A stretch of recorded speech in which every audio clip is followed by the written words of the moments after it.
want to show you guys some of the documents showing the white races of Europe, and we can get a better perspective as to who the Moors were fighting. These are the albinos and the beasts of Europe.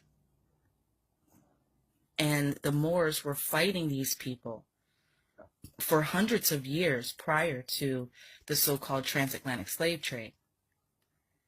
And one interesting thing I wanted to show you is that when you look at these beasts and albinos and how they have achieved what they've been able to achieve in just a few hundred years, keeping in mind that they were considered wild men just a few hundred years ago, and they had no last names. Many of them didn't even have first names.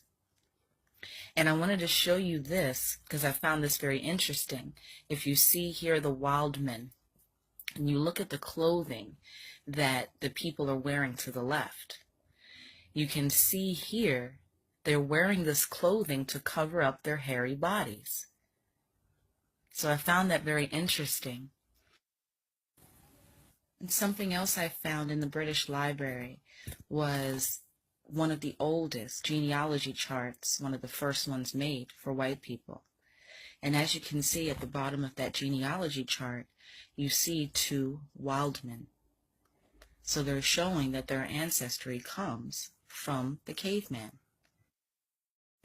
So that should give you something to think about, considering that just a few hundred years later, today, we have people like the Queen of England who claim to be of the royal bloodline of Egyptians and Cushites who ruled the earth. They even found the remains of a boy who was buried at Stonehenge in Europe. He was buried in Europe, but he actually came from the Mediterranean Sea in Africa. And he came to Europe 3,500 years ago. So that's in 1500 BC. So we're told that the Moors arrived in Europe in 700 AD. But here we have black people out of Africa coming to Europe over 2,000 years before the Moors arrived in 700 AD.